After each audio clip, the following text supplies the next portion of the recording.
You are listening to the Disney Dreamgirls podcast, and this is show number 194 for Sunday, the 28th of January 2018. Where dreams begin. Hello and welcome to the Disney Dreamgirls podcast. My name is Michelle Young, and I am your guide to the place where dreams begin. I'm afraid there's no Jane this week, but I have with me a very special young man who is my unfortunate holiday buddy for a lot of my Disney adventures. The wonderful, the amazing, the slightly DVC-obsessed Robin Phil Tall lover, Stephen Klimosko. Good evening, good afternoon, whatever time it is over in there, Canada. Well, it's good morning here right now, but thank you for having me on. It's appreciated. It's always a delight to talk to you about Disney, Stephen, because you are a details man, and I'm a details girl. But you take it to an extra level. You really do. I've never been on an attraction with anybody that could tell me if one of the characters in the scenes has moved a millimetre. You know that. You know these things. Yes. It's repetition, I think, is what is what helps. And boy, oh boy, does Stephen like to go on certain rides in repetition. Well, yeah, that's how you get the details. And then, once you've taken the thrill aspect out of it, then you're just like, well, what else can I add to it? And that's when you start learning the history and the little minute details. And then you realize, oh, things aren't working. And then you start picking it apart and ruin it for everybody. Well, believe it or not, even though Stephen and I have had quite a few holidays together and we're planning a big trip for August 2018, we haven't as yet had him as a guest on the podcast to talk about some of our adventures. So I thought, well, unfortunately, in 2017, Stephen had an epic Disneyland trip and he booked it on purpose during the time I couldn't go, so I didn't get to enjoy it with him. So I've had to drag him on the podcast to come and talk to me about it and share it with all of you, because he got to do some pretty amazing things, and I really hope you're going to enjoy his animated trip report. And I think we're going to start, Stephen, at the very beginning and make people's jaws drop to the floor, where you got to go to Walt Disney Studios in Burbank, California. Yes, it's actually my second time there ever, but my first time doing something pretty special and a bucket list item for sure. But I don't know if you want to save that a little bit later to say what it was, or go right off the bat and say it. Stephen got to do something at Disney and he recorded stuff, and I'm really green about it. No, I'm really pleased for you, Stephen. It is an epic thing that you were able to do, and we will get onto it. But let's start at the beginning at 9:30 in the morning when you arrived at Walt Disney Studios and you were met by your personal guide for the day. Yes, that would be Drew Hashida. Whose name a lot of people will be going ping, ping, ping, because he also took Sam and Ashley and Anthony Markham on their studio tour a couple of years ago. So kudos for getting Drew. Yes, he's very good. He knows his stuff. When we met, he and I exchanged a little bit of banter, and he could very quickly tell that I was, obsessed Disney freak. And he said, well, I'm definitely going to have to try hard with this one. But yes, so we pulled into the Zorro parking structure in the morning. And of course, people say, well, why is it called the Zorro parking structure? Because it has not Mickey, but it has like Pluto and Donald and Goofy and Daisy on the stained glass of the elevator of, or maybe it's the stairwell of the parking garage. So it's like, well, that doesn't really have anything to do with Zorro, the television series. It's actually because that building rests on the previous site of the Zorro television series and where it was shot. I thought that was kind of interesting. It's a good thing they keep like little memories like that alive. And the studio had actually changed a bit since I had been there in, I think it was 2013. So that kind of even surprised me. So not only was there new things like secret places that I got into that usually you don't, but the lot itself was different in many ways, and there was new buildings and things that had been torn down or modified. So it's very much a working studio still, and good to see that it's not just completely a museum piece, and, there is some life to it still. Sounds amazing. Yes. So take us on your tour. Where did you go first? We started heading down just the main corridor there from the parking garage. You see the ABC building where all their, production facilities are, and where they, I imagine do a lot more of the office work than, the creative side. You walk past buildings like the production facilities that Disney has. It's hard to know what each one of them really is when you're just walking past them, because it's just a tan building with a name on the side. It's not like you can go to each one. So what exactly is done in this one? What one is done is this one? Because there's so many of them. So that's production facility 78 is what we walked by, for example. It's like, well, I imagine there's more, and I imagine there's a whole 77 before that. We did see the Walt Disney Animation Studio building, the Sorcerer Hat building built later on, not the original animation building. But unfortunately, they're rather secretive with that animation building, and it's even across the road. It's not even on the lot itself, but you can see it looming from the distance. But then we got down to stage 2, and, around there you can see really neat little touches on some of the production vehicles and stuff. Like you'll see like the Buena Vista Castle, old openings to the movies. See power trailers are named Huey, Dewey, and Louie, and they have like little unique touches like that, even on, a facility where it's not like it's a theme park. It's not like guests are coming through here and, able to notice that stuff very often. So it's just kind of neat that they care enough, behind the scenes to, label things with certain things like that, and I just found that kind of neat. At stage 2 itself, dedicated to Miss Julie Andrews, scenes from Mary Poppins and the Princess Diaries were shot there. We learned a few things about that you can't easily learn on the internet, and, stage 2, it's just a building kind of with her name on it and what she did in there. Yeah, moving on, we passed more buildings, like it's like the cutting room, and you'd see little Disney animators doodles on placards. Like, for example, I found one that was pretty cute. It had Chip and Dale on it, and it looks like Dale either like he's been littering or something, and Chip's just giving him a death stare. So it's just like little touches like that around. We looked at the studio time capsule, which is kind of hidden, so, anybody would breeze past it. But I guess it was buried in 1993 and won't be open till 2040. So I guess we should plan a tour of the studios for 2040, Michelle. Let's just plan one next time we go, love. We don't have to wait till 2040. I'll be probably dead by then. Don't say that. Hey, any chance to get back there is good enough for me, even if they don't unearth the time capsule when I'm there. But, I mean, come on. I want to know what's in there. I mean, it's 1993, so it couldn't be anything too retro, but... Stephen, it's okay. What? We'll get in after dark with a shovel and we'll dig it up. Sorted. Well, then, if we're doing that, we might as well just hit Disneyland, too, and dig up the time capsule there.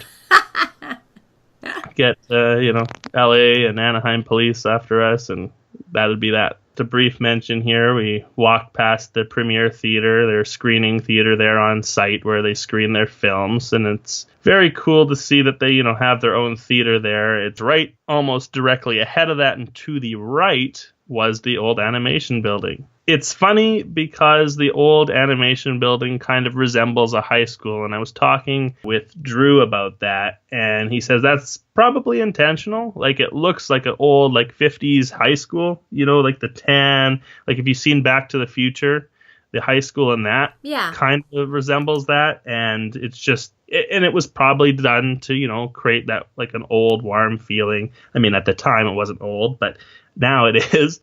Just the colors that they used on the building are just very warm and just make you want to stay there. So, I mean, of course, you're going to want to paint your workplace in those colors and make it, as appealing to stay at as possible, especially when you're an animator pulling how many shifts you do and staying there incredible hours and busting your hand drawing all day. It's interesting because the animation building of old, it's the same, but it's different. Like, the space is the same, but they've changed it into more of like a museum versus, an actual facility to produce things. Because I don't think any actual like production or drawing or anything happens in there anymore. It's mostly a place for like offices of Adam Horowitz and Edward Kitsis for Once Upon a Time. Their offices in there. Like at one point, actually, in Walt's office, Mark Sherry, creator of Desperate Housewives, he was in that building. Of course, he had painted Walt's office in cherry red, his favorite color, and ruined the whole thing. But they have since changed it back. But, that's what I'm saying, is that it's very much not really a creation place anymore. It's an office place meets museum. So there's like lots of pictures on the wall that you'd see maybe like at Carthay Circle Restaurant, kind of the similar stuff. There's like black and white photos. There's some color as well. But, there's like pictures of like Walt and Roy and Alice Davis, Shirley Temple and Walt. And there's just, old pictures of Walt all over the place. On one of the higher floors, they even have kind of like a small display area with actual physical props in it. Like they had Dick Tracy's hat and the newspaper from Dick Tracy and a couple of like the head busts of some of like the villains, I believe. They had props from the movie Enchanted in there, and they had props. ABC TV show Lost, never really watched it, so it didn't freak me out too much. But the biggest draw in there, I think, was there was a whole bunch of like retro vintage Disneyland souvenirs in a case, and like they're all like tin and like, yeah, so it was neat to see that. They have like little tributes on some of the glass doors that lead to some of the offices. Like there was one that said Fee Fi Fo Films, and obviously that's a reference to Mickey and the Beanstalk short with the giant Fee Fi Fo Fum. You see, this is what I love, Stephen. These little geeky little link things. I'd never have linked those two together. I'm just surprised that they're there at all because, like I said, they don't have to do it, but they do. Like even above the door, just the number of the door on each entryway, there's a Mickey head with the office number and the letter corresponding to it. Because I guess there's more than just 1, 2, 3. It's 1C, 1D, 2B. Why? Because nobody, I imagine, working there really thinks twice about it. They just pass by it because it's on the way to work. But I mean, I'm just looking, it's like they don't have to do this. Guests aren't here to see it, but they do because it's Disney and they're about the details. Of course, walking down some halls, we'd always see doors that say like closed set, no unauthorized admittance and stuff like that. And it's like, ooh, I really want to peek behind that door now just because it has the big red no, you can't enter on it. That's just me. One of my friends that was there with me just made the comment, it's like, holy smokes, this is like the picture tour because there's just so many pictures that would just like be great to decorate somebody's house with that was a big Disney fan, but like so many pictures of Walt and even some that I hadn't seen before. Like there's pictures of Walt on the set of Darby O'Gill and the Little People, and I believe on the set of Old Yeller, and pictures of him in Imagineering holding color swatches, which I'm sure is posed, but just. And him and like Julie Andrews and Dick Van Dyke on the premiere night of Mary Poppins. It's just like so many pieces of artwork are just scattered all over these walls just to kind of, give you something to look at. But again, if you're working there, you're just blowing past these. And, I just, it was like, we're the only ones in there looking at these things because, it's not an area for the general public to just come and learn. And the studio tours are, something that's extended to a special guest, not just, okay, you can come here like the Universal Tram Tour or any other studio tour like at Warner Brothers or wherever, where you can just book it and pay a, nominal fee and go. Always has to be a reason why you're there, whether you won it or you're on a D23 tour or you're Stephen Klimosko or... or to be the Stephen. Michelle Young. Oh, yeah, as if they're going to give me a tour. Oh, you're Disney Dream Girls. Yes, come on in. Walt's office is open to you. I'll try that. Well, exactly. All this time spent in the animation building is great because you're walking the floor and, it's no longer the old linoleum. It's all redone carpeting and, it's upkept, so it's not like it's dilapidated or anything. But it just felt like walking through one big one man's dream exhibit, but less physical items to look at and more pictures. And all this time, you're walking past offices. Oh, that could have been Ward Kimball's office. That could have been Frank Thomas's office. The Sherman brothers worked in this room. That was actually pointed out to us on one of the low floor. But P.L. Travers could have been shouting at them in this room. It's just crazy to think about, even though it's so different. And it's like there's not a piano in the Sherman Brothers room still. It's it's a room with a desk and a computer and a TV and it's and a couch. It's not as it was, but you just get the feeling walking in these spaces, even though it's like completely wiped over.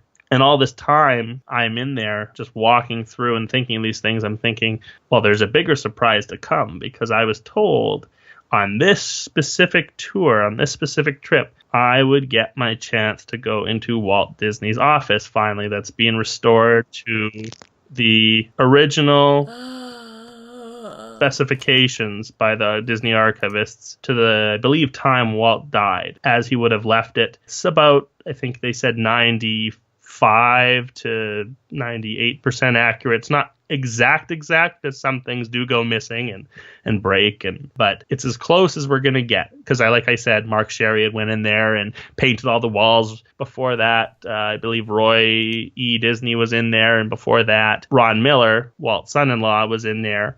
So everything had changed through all those various occupants of that office. But now it's back to how it should be. It's a museum piece, because it's like there's probably a million offices where executives can be, let Walt's ghost rest in this space and leave it for people to come and appreciate it. Something you can't have a million people traipse through necessarily, because even when I was in there, there were special places where you had to stand and can't just touch anything you want. So you had to be pretty respectful. And I imagine if you were traipsing park guests through there with kids and stuff, it would just be a disaster. Can I ask, Stephen, that you're saying that 95 to 98% accurate, so everything they put in there was originally in there, or have they had to go down the route of getting replicas of things that were in there? That small percentage, some things are replicas or, things that they could find that match the time period. But yes, most of it was 100% authentic original stuff that had been, taken out of the office and wrapped up and hidden down some basement somewhere, or in the archives, or wherever they shoved all Walt's stuff. But yes, this is, as exact an experience as you're going to get. Like, a lot of his artifacts are in there, but like even before you get in the office, they even have it set up, the waiting room. Like if you've seen Saving Mr. Banks, obviously, there are secretary desks and pre-secretary and all these little areas. So they had those spaces. Those are not quite as exact as the office itself, because like there's like a digital phone from today sitting on the secretary desk and stuff in the first room, just with kind of more pictures as you're getting close. But then the one before you go into Walt's office, they have a display case with all of his awards, all those Oscars, things like that. They had a replica of the Snow White and the Seven Dwarf Oscar, the one big statuette and the seven little ones. Yeah. On top there, because I believe the family has that at the Walt Disney Family Museum, the original. Yes, they do, because I've seen it. Yeah, so they have certain replicas of certain things, but they said they worked with, not only the archives, but the Walt Disney Family Museum itself to get a hold of some of these things. But, certain things they want to keep, or else they wouldn't have a museum anymore. But like they had Walt's Olympic torch from the 1960s, where Walt Disney was a big player in that Olympics. And like they had that on the wall. They had these chairs here with like a cigarette, like an ashtray on a stick. They had a award with Goofy in there. It was like a little statuette. And I guess it was just like in one of those funny in-house awards, like a Mousker or, the little Donald Duck award or something like that. But it was just neat to see these little things. And the secretary's office, like the main one, they had put a little more effort into, like getting a really old phone and a typewriter and some books with like old memos and notes in it. it was just like, we're getting to the real deal here, because it's just like little by little, it's getting more and more authentic.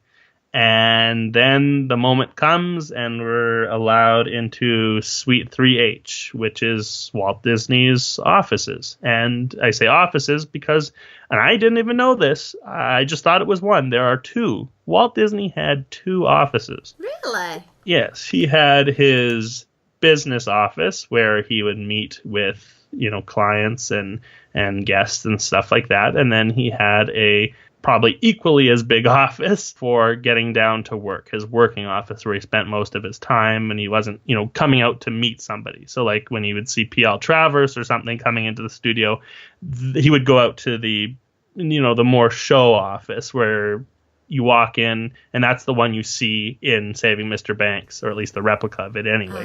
Thanks for clarifying that, because I was going to ask you, which one did we see on the film? Yes, that's the one, and that's the where he has the Sherman Brothers piano. He has bookcases in there, and that big bell he has on the desk. And we were told a story that Walt would get buried in his work, so buried where he wouldn't notice that it was lunchtime or people were calling his name, time for lunch. So the secretary would come in and she would grab that bell on his desk and just ring it to all heck. It's lunchtime, Walt.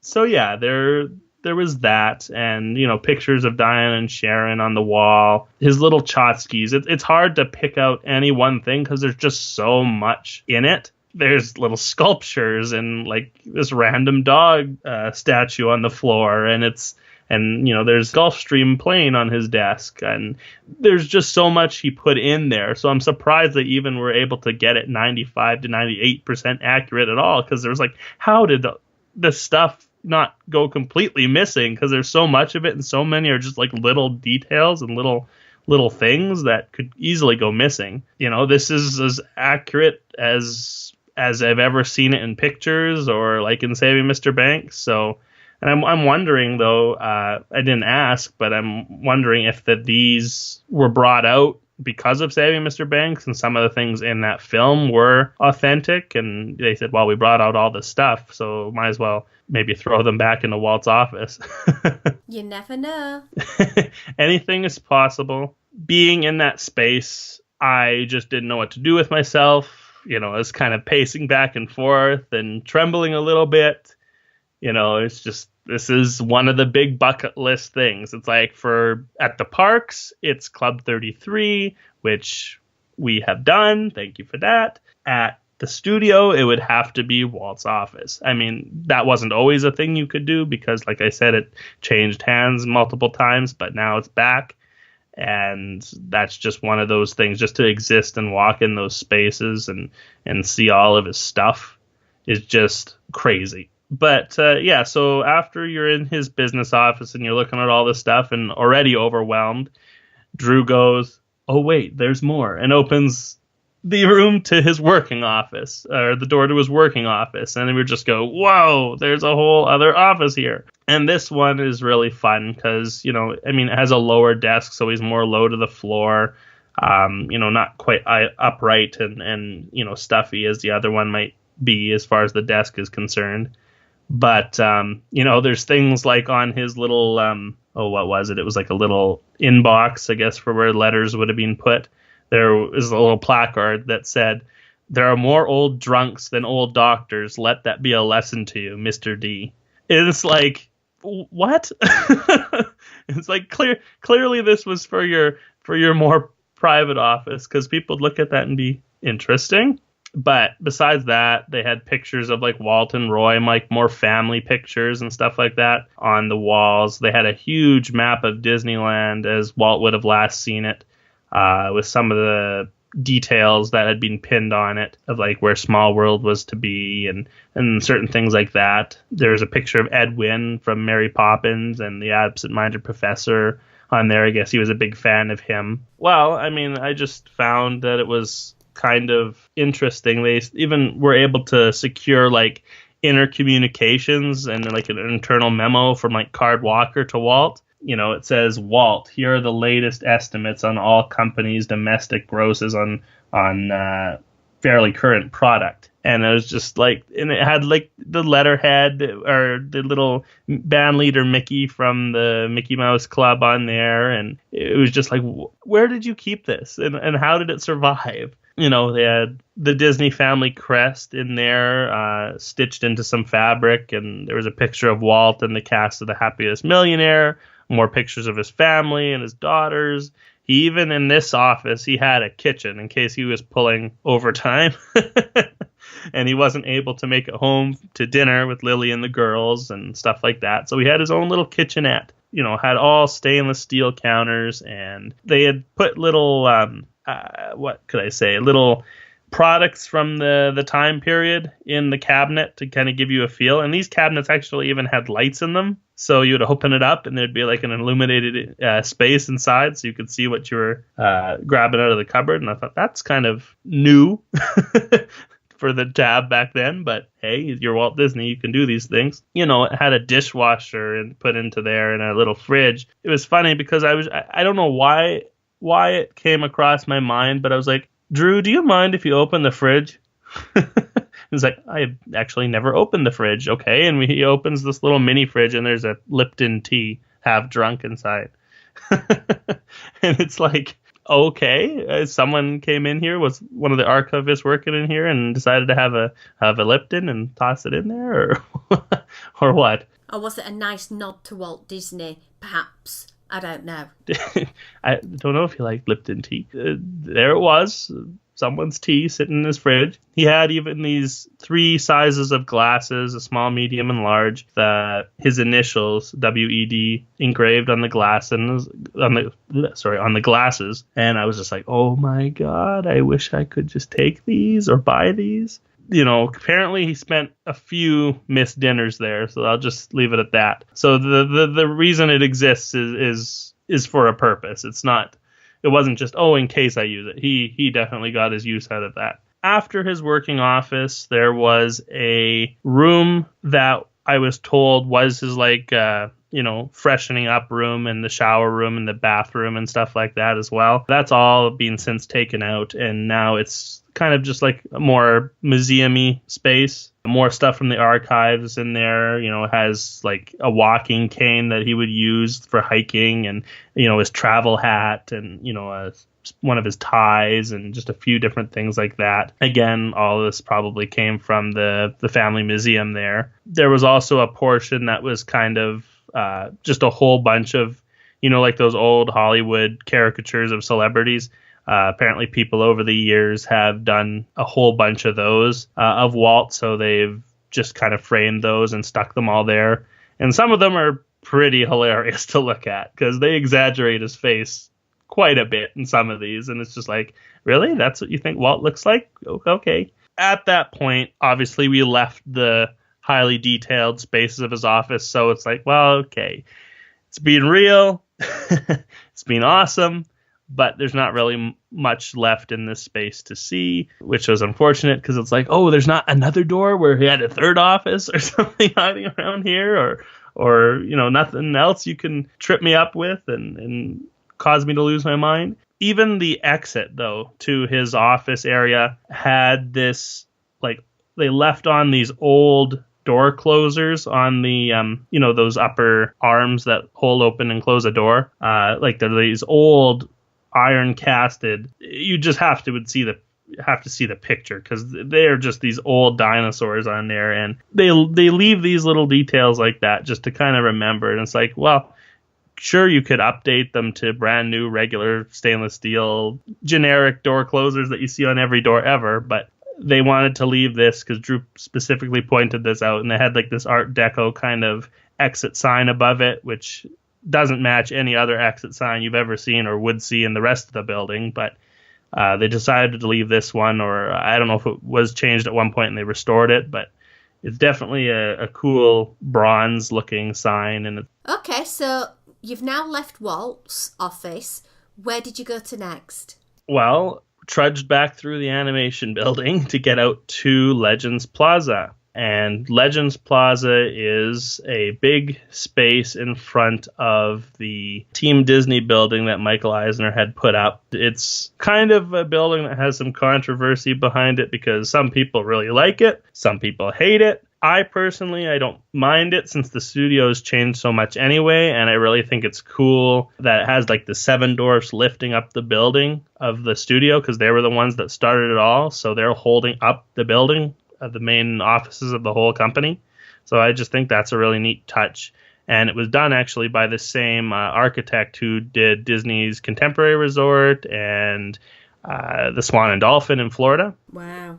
It's just a massive, larger-than-life building, and I think that's why people have some issues with it, just because it is such a mammoth building. They don't think that captures the feel of the lot or Walt. But buildings are towering up all around this place now, so it is what it is. So in front of the Team Disney building, there's a huge version of the basis for the Disney Legends Award, which is that Mickey sorcerer hand with the wand up in the air with the Sleeping Beauty castle underneath of it. They have little details even hidden in that. Like if you go behind, like there's like this wavy scroll coming out of the bottom of the castle. And if you kind of look in the nook of the scroll's curled up edge, there's like a little Gus Gus from Cinderella in there. I don't think every award that's given out actually has those little details in it because they would be just so microscopically small in the actual award itself. But it's neat just to see like there was hidden Mickeys all over it. And Drew was like, look at how many hidden details you can find in this thing because they find new things all the time on this. So yeah, that was cool. And then throughout the plaza, of course, they have the Hollywood Walk of Fame style Legends blocks of cement where the Disney stars, everyone from like Mark Davis to Dick Van Dyke to the Sherman Brothers, any Disney personality you could think of, whether it was like Fred McMurray or Fess Parker or an Imagineer or whoever's contributed to Disney and got that award, whether it was at the time they were living or, after their death, in tribute to them, find them on these pillars around there. And there's just so many of them. It's like, if I tried to take photos of everyone, my whole camera roll would have been filled up. Wow, really? That many? My camera roll might not have been filled up, but I'd definitely be like, okay, I got to stop taking pictures. Yes, there's tons of them. And actually in the middle of that plaza, which is something you see at the parks, but you don't get to have photo ops at the parks like you do with these, is the partner statue. I was told it's actually not called Friends, but it's known as Friends. Mm-hmm. Roy and Minnie Mouse sitting on a park bench, and that's in Town Square at Walt Disney World in Magic Kingdom. Mm-hmm. So you can sit on that bench like you can in Florida with them.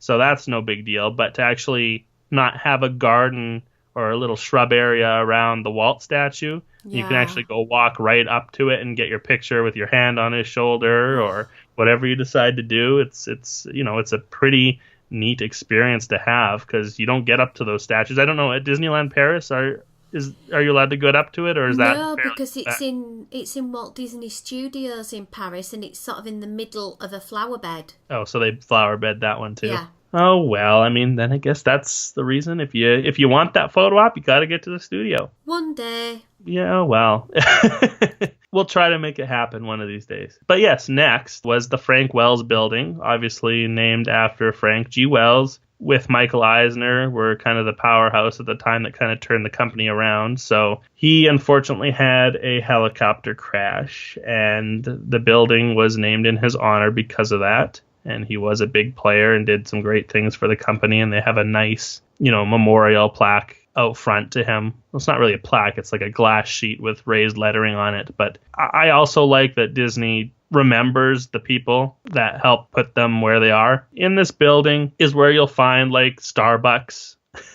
And no, Michelle, I checked. I went to Starbucks with Drew and we had a little break, but there was no Disney Studios Starbucks mug.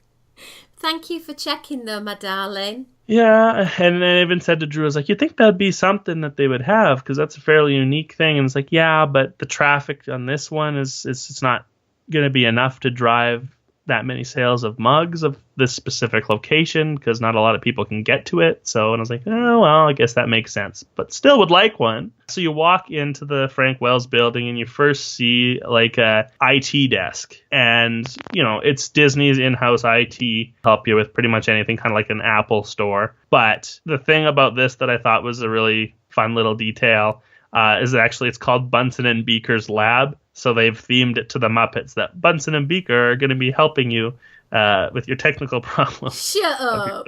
No way! Yeah, it's a really neat little thing, and it's like I'd love that sign for my room because it's just Bunsen and Beaker there, and it's like I wish these were like if Disney had a smartphone and they had a Disney store like an Apple store, this was what it would be. So it's just kind of really.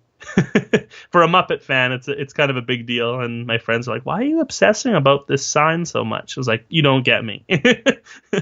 This to me is just like, yeah. Moving further into the building after our little Starbucks break, there was the multi-plane camera developed by Iworks. This thing is huge. Is that the one that was in One Man's Dream over in Hollywood Studios? Or is that a replica? There was a few of them. There's more than one. So I think this was just another one because One Man's Dream, it was still operating when I was first at the studios in 2013, and it was there then. I'm going to say that this is just another one. So actually in the same space as the multi-plane camera, you could turn around, and I looked up, and there's these windows in a hallway above, and I see the original Tony Stark Iron Man costume from the first Iron Man movie with his core and his chest glowing up in the window. And I was like, oh, what's up there? And he's like, Drew's like, oh, that's Marvel Studios. We can't go there. No. Yeah, they said more than anywhere. You can get into Walt's office before you can get up to see what Marvel's at because they're keeping things on lock. They don't want any secrets out.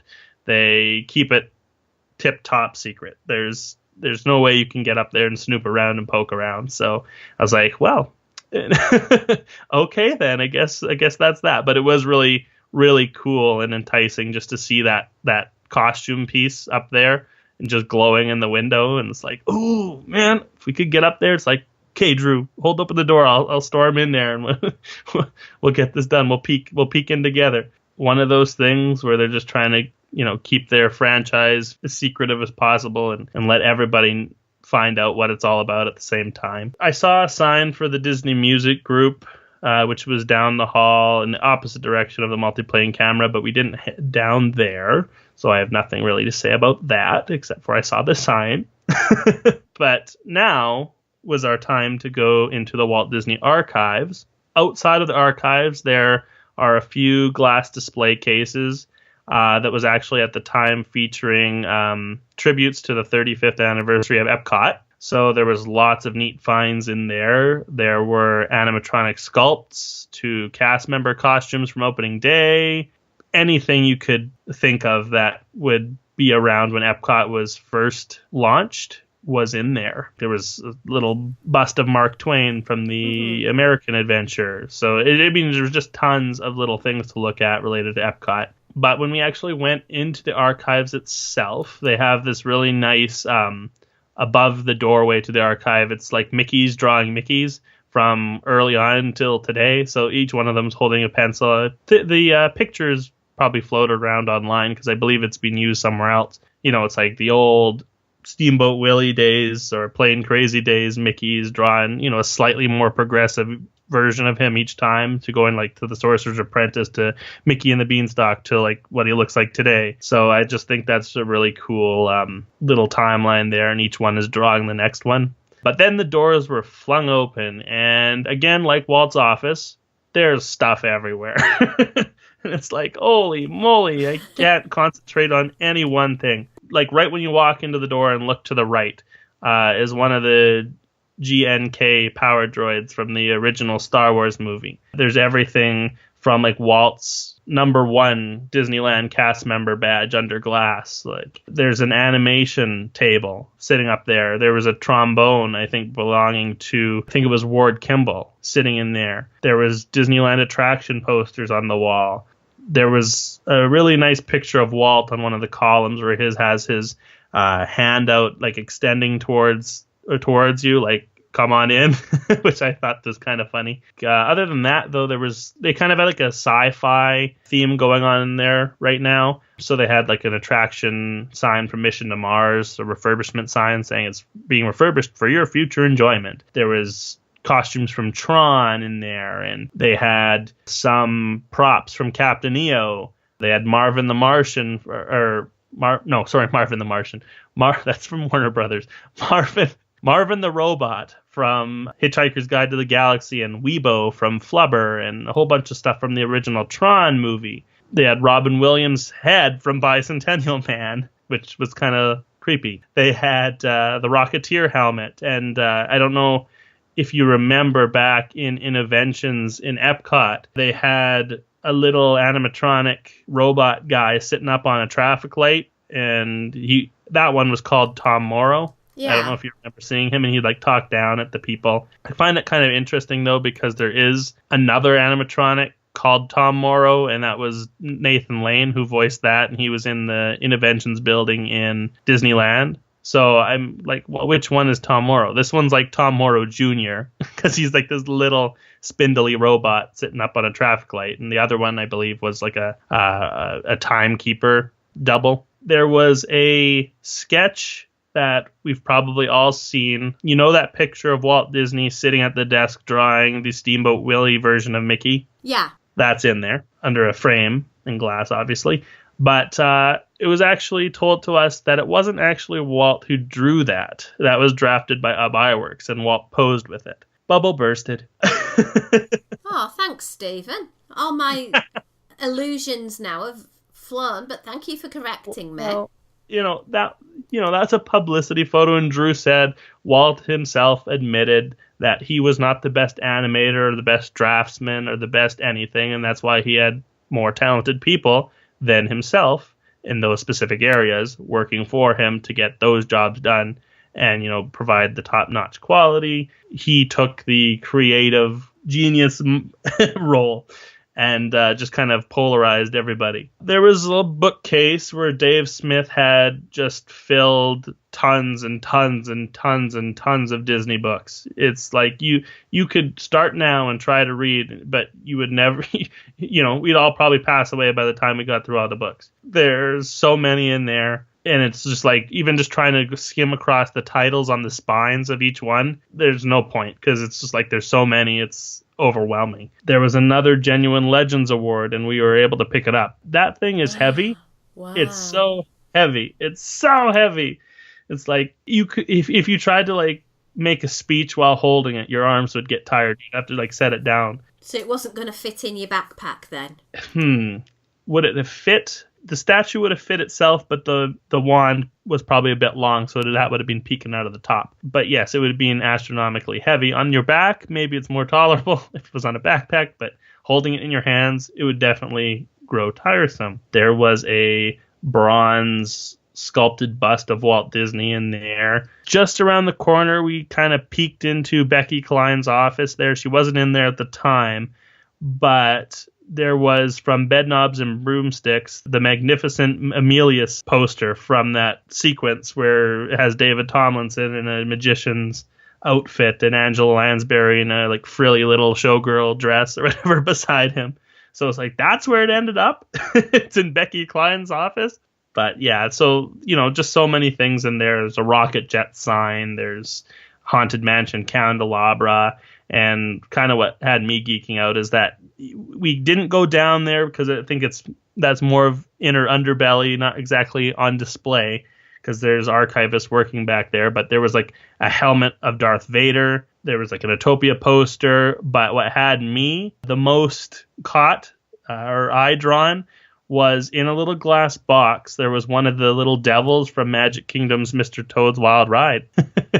And I was like, ooh, I would love that. Ooh. And I had to ask, I was like, is that where I think it is? Because Drew wasn't exactly sure at the time. So he peeks back and he says, hey, sorry to bother you guys. Is that from Mr. Toad in Florida? And they were like, yeah, it is. And I was like, whoa, so cool. But yeah, just so many little things around here that come from anywhere. So you could, on any given trip there, you could see something completely new because they rotate out what's actually on display at the time. But before we left the archives, Drew wanted to give us a little treat to send us off. And he went back in that area that I was talking about that we didn't get a walk down, but he peeked in. And he grabbed a genuine Oscar statuette for us to look at up close. And I was like, wow, this is great. We can look at it up close and all that. And he's like, would you like to hold it? And I was like, yeah. Who seriously would turn around and say, no, it's all right, I'm fine, I'm good, don't bother. Well, after that Legends Award, you might have your arms a little bit tired. So, that one wasn't as heavy as the Legends Award, thankfully.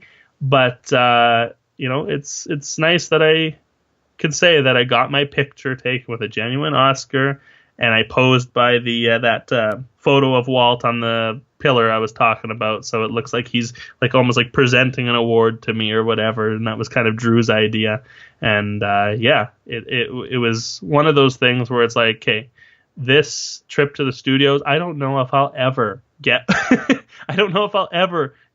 tour of the studios like this again. So I guess that makes a testament to Drew, because at the beginning I said he was gonna try. And he tried, and he succeeded. Now comes, shall I say, even more special part, as even, like the rest wasn't. But he took us down into something that I know I mentioned to you, and you're kind of, what? About? And that's the morgue. Dead people? This isn't Creepy Kingdom, it's the Disney Dream Girls. Yes, the morgue. It's called that. It's like a morbid joke, because that's basically where old animation went to die.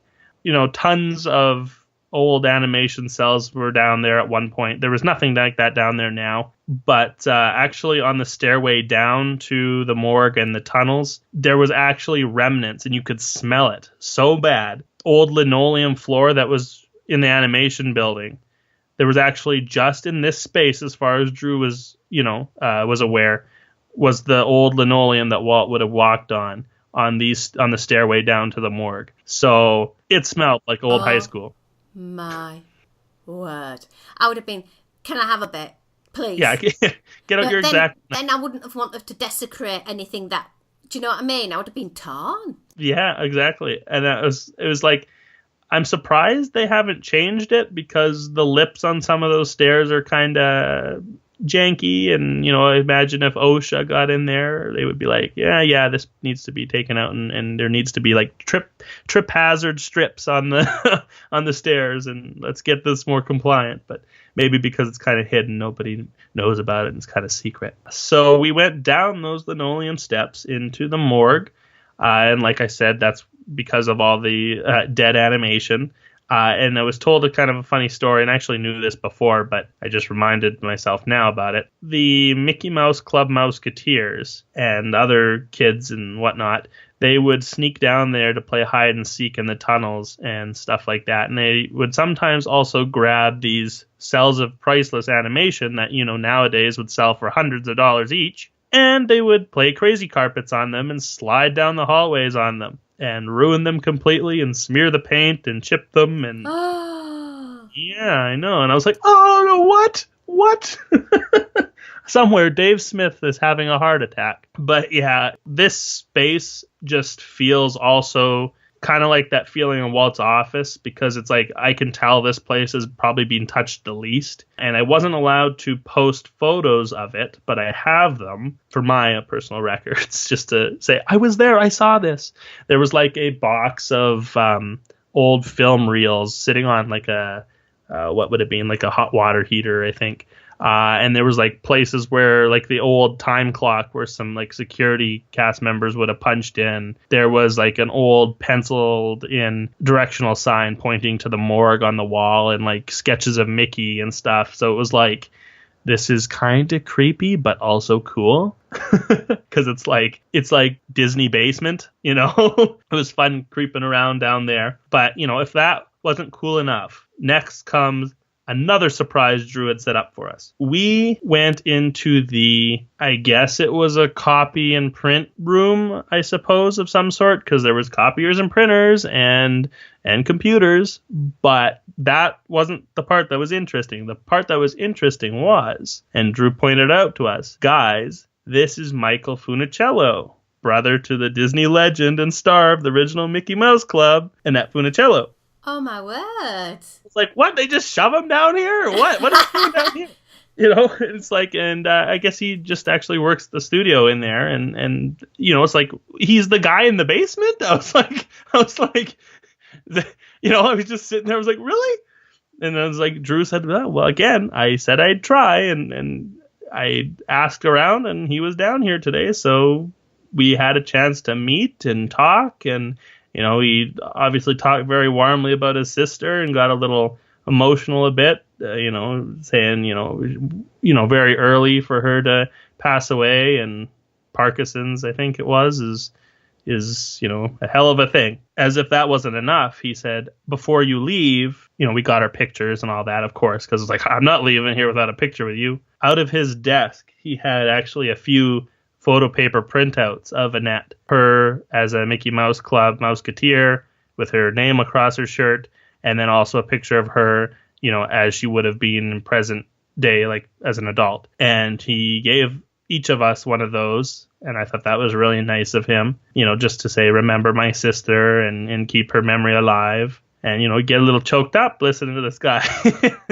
You know, it's like, we don't want to forget. It was like the Sherman Brothers' lucky star, because that was the first, you know, assignment they were given. Walt had assigned the Sherman Brothers to write a song for Annette. So that was their first anything for Disney, and that took off like gangbusters. And, you know, Walt, of course, had an affinity for Annette because she was, you know, one of the good girls of Hollywood. She wasn't getting into all that, you know, controversy or anything like that. She was very, you know, clean. You know, Walt liked that there's a good face of, you know, child stars not going wrong, right? You know what I mean? Yes. Totally know what you mean with that one, as we know from one or two headlines that have been hitting the social media recently.